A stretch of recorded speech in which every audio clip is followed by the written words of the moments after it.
Video शुरू होने से पहले बता देना चाहता हूँ, लाइक कर दो क्योंकि ये मेरे चैनल के लिए बहुत ही ज़रूरी सप्लीमेंट है। अभी चलो शुरू करते हैं।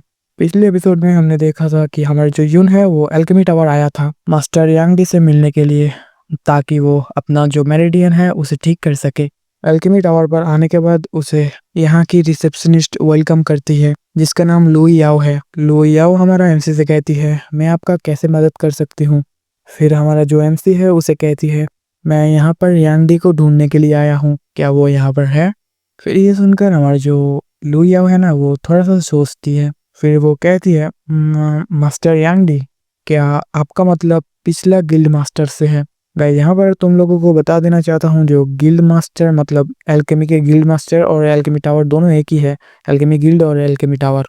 फिर हमारा एमसी कहती है, क्या प्रीवियस गिल्ड मास्टर, क्या इसका मतलब वो अभी यहाँ पर नहीं है। इसके बाद जो लुई याओ है वो हमारे एमसी को फिर से कहती है, जो मास्टर यांगडी है ना उन्हें तो 22 ईयर्स हो चुके हैं गिल्ड मास्टर रहे हुए। फिर हमारा एमसी और हैरान होकर बोलते हैं कि क्या। फिर हमारा एमसी फिर से सोच में पड़ जाता है कि वो सोचता है, मैं यहाँ पर यांगडी को ढूंढने आया था ताकि मैं मेरा जो मेरिडियन है उसे अनलॉक कर सकूं, पर जो कि वो नहीं है तो मुझे खुद से इन्हें अनलॉक करना पड़ेगा। फिर हमारा जो एमसी है वो खुद के बारे में बताता है। यहाँ पर हमें पता चलता है, जो कि हमें ऑलरेडी पता है, कि पूरा जो मार्शल वर्ल्ड है वो हमारा एमसी को एक प्रोडिजी मानता है, मार्शल आर्ट्स में भी और एल्केमी में भी। ये इस वजह से नहीं कि हमारा जो एमसी है वो एक 9 टाइट का एल्केमिस्ट है, ये इस वजह से है क्योंकि हमारा जो एमसी है वो एल्केमिस्ट गिल्ड की 7 एल्डरों में से आता है। और एक बार कह देता हूँ, जो हमारा एमसी है वो एल्केमी में 9th राउंड में है, सिर्फ 9th राउंड में नहीं है, वो 9th राउंड का पीक में है। और हाँ, इस मामले में हमारा जो एमसी है वो पूरा दुनिया का नंबर 1 पे आता है।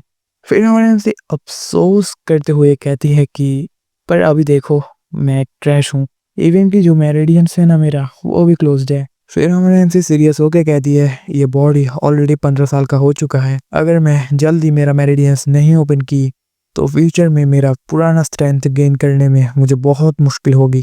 फिर हमारा जो एमसी है ना वो लुई याओ से कहती है, ये कैसे होगा अगर मैं एक रेसिपी लिख के दूं और तुम मुझे हेल्प करो मटेरियल ढूंढने में। हमारा एमसी फिर मन में कहती है, कुछ भी हो जाए मेरा जो मेन प्रायोरिटी है वो है मेरा मेरिडियंस ओपन करना। फिर हमारा एमसी जो रेसिपी है ना वो लिख कर दे देती है, और लुई याओ जब ले रहा था तब उसे पीछे से कोई आवाज लगाता है। वो पर्सन उससे कहती है, तुम किससे बात कर रहे हो। फिर हमें उस पर्सन को दिखाया जाता है जो कि इस एल्केमी गिल्ड का एक एल्केमिस्ट है, और इसका नाम जियारोंग है। अभी जियारोंग लुई याओ से कहती है, क्या कर रही हो तुम, जल्दी करो, मास्टर लैंग जो है वो तुम्हें बुला रही है। लुई याओ भी जवाब देता है, मास्टर जियारोंग, ये जो लड़का है ना वो चाहते हैं कि मैं उसे हेल्प करूँ कुछ मटेरियल ढूंढने में, मैं अभी जाता हूँ मास्टर लैंग के पास। फिर जो जियारोंग है वो हमारा लुई याओ से उस रेसिपी को लेते हुए कहती है, मुझे ये रेसिपी देखने दो। उस दौरान हमारा एमसी भी जियारोंग की तरफ देखते हुए सोचती है, एक फर्स्ट टायर्ड एल्केमिस्ट। लेकिन पर कुछ और सोचने से पहले जो जियारोंग है वो हमारा एमसी की जो रेसिपी है उसे मरोड़ के बोलती है, क्या बकवास रेसिपी है।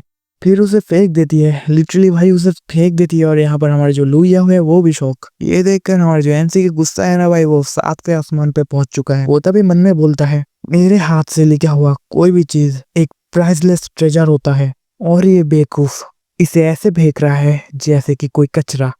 यहाँ पर जो जियारोंग है ना वो लुई याओ से कहती है, अभी के अभी मास्टर लैंग के पास जाओ। लुई याओ भी भागते भागते चली जाती है, और जियारोंग जो है ना वो भाई लिटरली एटीट्यूड में बोलता है, ओए ये जगह कोई बच्चों की नहीं है। इसके बाद वो कहती है, दफा हो जाओ। फिर हमारा जो एमसी है वो भी धीरे से कहती है, तुम जियारोंग हो है ना, इस हफ्ते तुम प्रमोट हुई हो। पर जियारोंग तो अभी भी एटीट्यूड में है। वो कहती है, जबकि सब लोगों को पता है मुझे प्रमोट हुए 5 दिन हो चुका है, बच्चे तुम्हें शायद अभी मुझे मास्टर कह के पुकारना चाहिए। फिर तभी हमारा एमसी कातिलाना अंदाज में कहती है, क्या तुम श्योर हो कि तुम एक एल्केमिस्ट बन गई हो।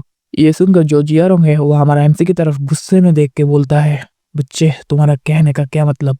फिर हमारा एमसी उसे एक्सप्लेन करता है और उसकी उंगलियों की तरफ पॉइंट करके बोलता है, देखो तुम्हारा उंगलियां एक डार्क कलर ले रहा है और धीरे धीरे ये उंगलियां झुलस रही है, जो कि मुझे लगता है हीलियन स्टोन की वजह से हुआ है। तुमने शायद हीलियन स्टोन को अपने एल्केमिक फ्यूजन एबिलिटीज इंक्रीज करने के लिए यूज की थी, वो भी एग्जाम के पहले। और तुम्हारा शरीर में ब्लड फ्लेम का जो खुशबू है, मुझे लगता है ये तुमने स्टोन की जो साइड इफेक्ट्स है इन्हें दूर करने के लिए यूज की है। अब जो जियारंग है वो भी हैरान होना शुरू हुआ है। फिर हैरान से और भी कहता है, मुझे थोड़ी सी टाइगर स्टोन के भी पास आ रहा है। इसका मतलब तुम्हारा जो एग्जाम है उसमें एक वेपन फोर्ज करना था टाइगर सल्फर स्टोन से। टाइगर सल्फर स्टोन जो कि वहां पर प्राइमरी मटेरियल था। ये सब सुनकर जो जियारोंग है वो बहुत ही घबरा चुका था और वो मन में कहता है इस लड़के को कैसे पता। पर अब भी जो जियारोंग का आकड़ है वो उतरा नहीं था और वो हमारा एमसी से कहती है ये सब नॉनसेंस है। फिर हमारा एमसी भी स्ट्रेट खड़ा हुए अपने अंदाज में बोलता है पर तुम्हें सब कुछ नहीं पता। अब हमारा एमसी कहना शुरू करता है ब्लड फ्लेम स्टोन जिसका बहुत ही पावरफुल साइड इफेक्ट्स है। मुझे पक्का यकीन है तुम्हारा फोरहेड और तुम्हारा गर्दन का पीछे वाला एक्यूपंक्चर पॉइंट जो कि कभी कभी बहुत ज्यादा दर्द देता है। अभी एमसी के मुंह से ये सब सुनने के बाद अब जियारोंग धीरे धीरे शेक करने लगता है। अभी हमारा एमसी जियारोंग को चिढ़ाते हुए कहती है क्या वेस्ट है एक टैलेंटेड एल्केमिस्ट का। अगर तुम चाहते हो तुम्हारी जिंदगी को बचाने तुम्हें तुम्हारा बाजू काटना पड़ेगा और तुम्हें तुम्हारा जो डेंटियन है उसे भी डिस्ट्रॉय करना पड़ेगा। ये सुनकर जो जियारोंग है वो बहुत ही ज्यादा पसीना पसीना हो जाता है और वो हमारा एमसी को डरते हुए कहती है तुम मुझे डराना बंद करो। फिर हमारा एमसी हाथ को झड़कते हुए वहां से जाते हुए कहती है तो भाई भूल जाओ कि मैं तुम्हें तुम्हारा जो प्रॉब्लम है उसे क्योर करने की तरीके बताऊंगा। और यहाँ पर जियारोंग अभी भी घबराते हुए फिर जियारोंग भागते हुए हमारे एमसी के पास आता है और उसे गर्दन से पकड़ कर झटकते हुए कहती है तुम जा नहीं सकते, तुम्हें मुझे अभी के अभी क्योर बताना पड़ेगा। तभी जब जियारोंग एमसी के फेस की तरफ देखता है वो रियलाइज करता है कि वो एक भारी मिस्टेक कर चुका है क्योंकि हमारा एमसी बहुत गुस्से में था और उसके तरफ घूरे जा रहा था। तभी जियारोंग बहुत ही ज्यादा घबराते हुए सोचती है इस लड़के से इतना शार्प ऑरा, इतना डर मुझे एक बच्चे से कैसे लग सकता है। फिर जियारोंग थोड़ा सा पॉज लेता है और पसीना पसीना होते हुए कुछ सोचता है। अगले पैनल में हमें जियारोंग को दिखाया जाता है जो कि 90 डिग्री हमारे एमसी के सामने झुका हुआ था और वो एमसी से भीख मांग रहा था कि मुझे बताओ प्लीज, मैं तुमसे भीख मांग रहा हूँ।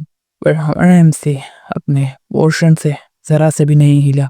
वहां पर एल्केमी टावर के जो बाकी लोग थे वह भी कहने लगता है एक एल्केमिस्ट एक बच्चे के सामने झुक रहा है और ऐसे ही कुछ बातें कहने लगता है। एमसी को यह सबसे कुछ घंटा भी फर्क नहीं पड़ रहा।